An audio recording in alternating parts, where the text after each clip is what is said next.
The investigation into the Tacloban school shooting is far from over. It's coming to light that the US-based group may have been connected to the incident as the Senate looks into the online grooming and radicalization of Filipino children. Hannah T. joins us live from the Senate for the details. Hannah, what's the latest? The Tacloban school shooting may have been influenced by an online network named 764, a group already flagged by authorities abroad for targeting vulnerable minors through the internet. The Senate Committee on Women and Children's initial findings show the alleged network recruits children by first befriending them online, giving them a sense of belonging, and then gradually encouraging them to commit harmful or violent acts. The group called 764 was allegedly founded in Texas by a 15-year-old and has since grown into an international network. Canada has designated it as a terrorist group, while U.S. authorities have described it as a national security threat.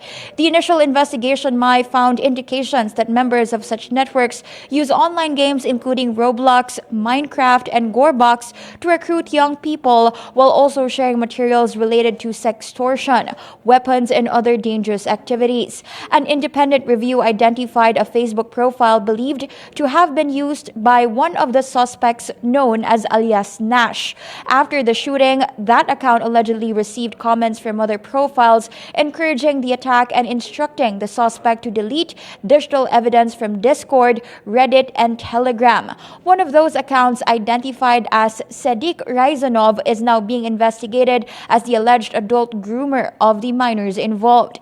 These leads that have already been turned over are now turned over to the National Bureau of Investigation for verification. One of the victim's mothers surfaced in the hearing as well, grieving for justice. She calls for lowering the minimum age of criminal responsibility, as criminal liability doesn't cover the suspect who killed her daughter.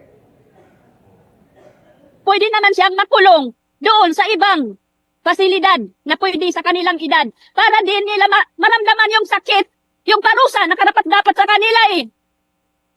Disiplinahin din sila.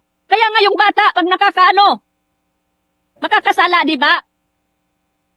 Pag bata yung makakasala, di ba, may disiplinahin, turuan ng maayos, turuan ng tama. Sabihin na, yun, hindi yung tama yung ginagawa mo. Hindi yung tama. Di ba paparusahan yan? Papaluhurin? Papaluon ng senturon, di ba? Eh, yung bata na yan, nakamatay yan eh. Nakamatay yan. Nakamatay yan ang tao. So ano, ibababahay pag-asa lang yun? Ha? So dapat may pasilidad din na dapat sa kanila, maramdaman din nila yung sakit. Under the Juvenile Justice and Welfare Act, minors 15 below are exempt from criminal responsibility but will go or undergo rehabilitation program as children in conflict with the law. Earlier reports showed that the two suspects in the fatal shooting studied the law before committing the crime. Hannah, may bago bang impormasyon kung paano daw nakuha ng yung mga bata, yung minor na mga suspects dito sa shooting na ito? Paano raw nila nakuha yung mga baril nila? Yung mismong police officer na tiyahin nung menor de edad na shooter doon sa Tacloban school shooting ay nasa Senate committee hearing ngayon, and she said na itong nagamit na baril ay she believed it was stored in a safe place doon sa kanyang bahay, at pero itong kanyang nephew nga na si alias Nash ay allegedly pumasok daw sa kanyang bahay through the window dahil nakalock itong kanyang pintuan at siya lang daw yung may susi, pero si alias Nash ay nakapasok through a window at sinira itong plastic locker na nilalaman yung barel na ginamit doon sa shooting, and she admitted na it was not kept in a standard safety vault dahil dapat sa protocol nila bilang PNP ay nakaloob ito sa isang standard safety vault, pero sabi niya plastic locker daw ito yung nilalaman, yung box kung saan nilalaman nga yung naging barel. At pagdating naman dun sa kung paano ba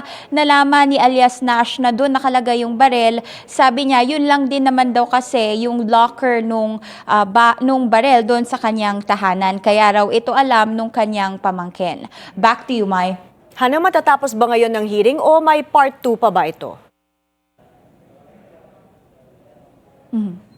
Malalaman natin yan, Mai, kung matatapos magsalita itong resource persons. Sa ngayon, Mai, merong mga sinasalang on the education sector at kung ano ba yung factors involving dun sa nangyaring shooting pagdating sa mental health ng mga kabataan. So far, Mai, nakapagsalita na yung ilang mga pamilya ng mga biktima, kasama nga dyan yung isa sa mga nasawi doon sa Tacloban school shooting.